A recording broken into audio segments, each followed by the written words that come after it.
Vítejte u dalšího Apač podcastu, který se věnuje tématům profesionální textilní péče, tentokrát ale trochu jinak. Dnes se zaměříme na to, co někdy zůstává v pozadí, a to je zdraví a pohoda lidí, kteří každý den stojí za provozy prádelen a čistíren. Naším hostem je celostní specialistka a osobní koučka Nicole Winterová, která k nám dorazila jako balíček 2 v 1. Moc si toho vážím, vítej v Brně, ahoj. Ahoj Mončo, moc děkuji za pozvání, zdravím všechny posluchače. No a my jsme teď si dělali legraci, než se zapnuly kamery, že jedna těhotná, druhá kojící, že to bude zajímavý podcast, tak snad to moc nepoznamená ten obsah, který tady chceme sdělit našim divákům. Nicole, my jsme tě pozvali, protože ty s námi jezdíš Apač Roadshow, což je taková preventivní akce Asociace prádelen a čistíren, v rámci které jezdíme do provozu našich členů se specialisty jako si ty a staráme se o zdraví pracovníků. Letos budeš součástí této naší akce už po 3. Bude to, předpokládám, tvoje poslední výprava před porodem, je to tak? Jo, takový výlet před porodem si dáme. Výlet. 8 měsíci. Nebereš to jako práci ani teda? No, já teda musím říct, že mám to štěstí, že to, co dělám, tak mě nesmírně baví, takže já to prací nemůžu nazývat, spíš takovým jako posláním a zábavou. A no, je to takový poslední, že už jsem skoro v 8 měsíci, tak to bude opravdu takový poslední, co si udělám takhle jako před tím porodem. Já jsem tě na začátku představila jako celostní specialistku a osobní koučku. Osobní koučka si myslím, že to už tak nějak jako rezonuje v dnešní době. Už jako zhruba víme, co si pod tím představit, ale možná, když se řekne celostní specialistka, tak ne každý ví. Tak jak bys popsala svou práci?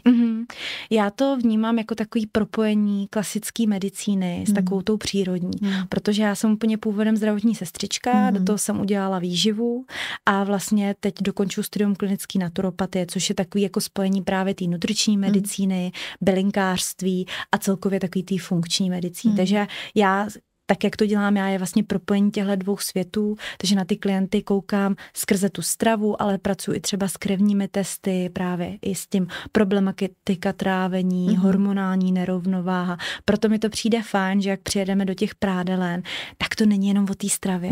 Že oni většinou si lidi myslí, ježiš, tak to tady nemůžeme, sušenky to už známe a takhle, ale vlastně já jim začnu říkat, a nebolí vás břicho, nejste nafouknutá, zkuste třeba tady tu bylinku, ještě si tady můžete popít tenhle čaj. Udělejte si vývar prostě do termosky, to si popíjejte. A jsou to zase trošku jiné věci a vždycky to je takový tak ona nám tady nebude říkat něco o nějakých krabičkách nebo takhle, ale že je to takový ze široka, i se ptám, jak spěj, jestli regenerujou, jestli tam mají nějaké jako přesně takovou jako vědomou přestávku, jestli jak dýchají. A je to takový hodně jako komplexní. A to mě na tom jako baví a myslím si, že právě to je takový jako specifikum, že to není jenom o tom, že bychom se bavili o té stravě, že to právě pak baví ty pracovnice, že se jako dozvěděli, mám tam spoustu jako aha momentů.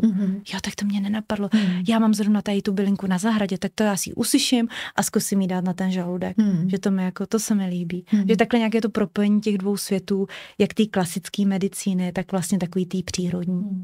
Pojďme popsat, co je vlastně tvým úkolem. Ty přijedeš do té prádelny v rámci nějakého našeho týmu specialistů a co konkrétně provádíš s pracovnicemi a pracovníky prádelen a čistíren? Já většinou, když tam přijedu, teda upřímně, když jsem tam poprvé přijela, jsem nikdy nebyla v čistírnách a prádelnách, takže já jsem byla úplně, říkám, wow, teď já miluju vůni mýdla, takže to tam bylo pro mě úplně něco neskutečného. Ale snažím se vždycky chviličku povídat o stravě, o jídle. Dělám to tak, aby to nebyla taková přednáška, jako kdyby byly ve škole, ale pak třeba děláme i trošku takovou akci, to znamená, že je ráda zvážím na té speciální váze, pak s nima dělám i takovou pohledovou diagnostiku, takže třeba koukáme do očí, měříme takový horčík, že to je takový zábavný, že mají takovou akci vlastně ty pracovníci a to mi přijde mnohem takový efektivnější, než kdybych jenom povídala, co je bílkovina, tuk a tak. Že myslím si, že to je takový jako komplexní. No, když si tady zmínila třeba to vážení, já tím, že na těch akcích jsem s vámi, tak vždycky vnímám ze začátku takový trošičku ostych, ale potom v nějaké fázi se to překlopí a mám pocit, že tě ty pracovnice ani nechtějí pustit jako domů, jo? Že vlastně i na tu váhu ti potom jdou sami a rádi, je to to tak? Jo, to mi přijde vlastně nejvíc legrační, protože když tam přijedem, tak se vždycky všichni bojí, protože já mám pocit, že mají takový to teď sem přijede nějaká paní na výživu, bude mě soudit, že si dávám prostě rohlík s paštikou.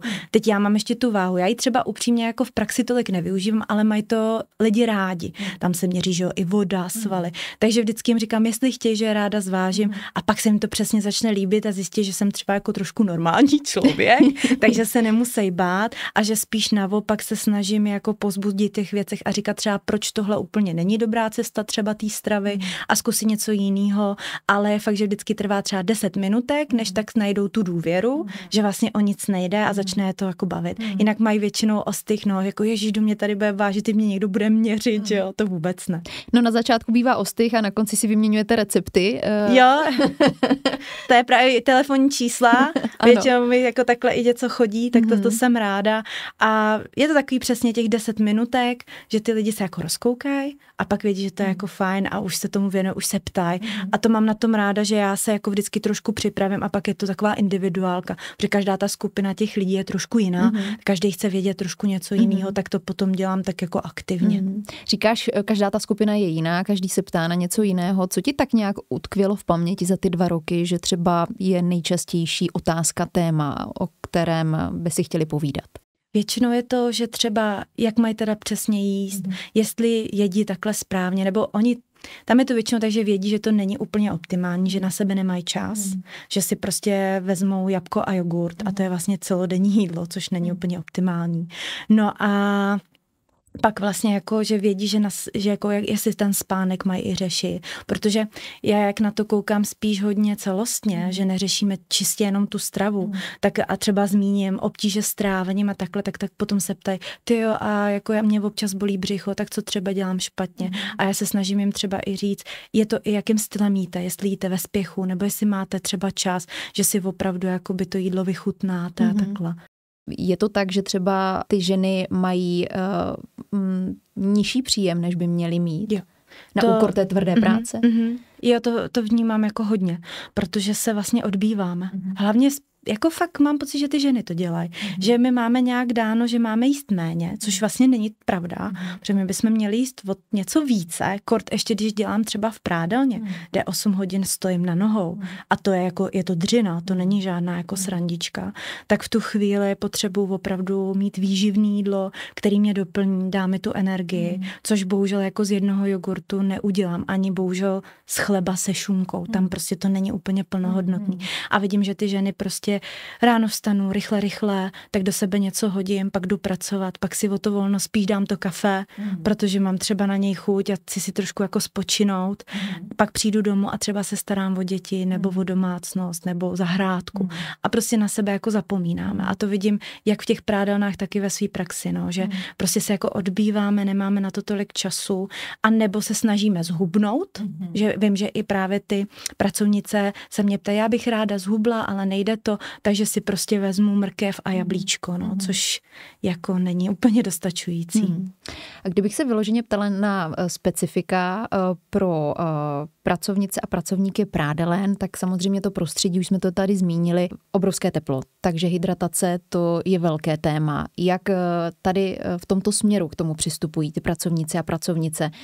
Vědí, že mají pít hlavně ideálně vodu, nebo jak to je? Jo, no, to je sranda, protože většinou se tam hodně bavíme o pitném režimu a tam je to přesně tak, že i když jako teď se k tomu přidá, je tam velký teplo, hodně se potím, takže budu ztrácet nějaký minerály a do toho třeba ne úplně kvalitně jim, takže já budu šáhat vlastně po těch sladkých limonádách, což není vůbec jako optimální, co si budeme jako povídat, tam prostě jako člověk se moc toho nenapije. Ještě. A viděla jsi to tam často, že tam stojí tady vím, že občas tam jsou takový ty různý jako minerálky ochucený, což jako není úplně optimální za mě. Ono se to tváří, že možná je, ale... No ono se to tam i píše občas, jakože je to zdraví a že tam jsou vitamíny a takhle. Za mě není nad vodu, ale zase pozor, protože se stane, že třeba mě ty zaměstnankyně říkají, no ale já třeba vypiju 3-4 litry vody a mám třeba žízeň, nebo cítím únavu, není mi úplně dobře. A to je zase tím, že jak člověk ztrácí ty minerály, tak v obyčejné vodě je nenajdu.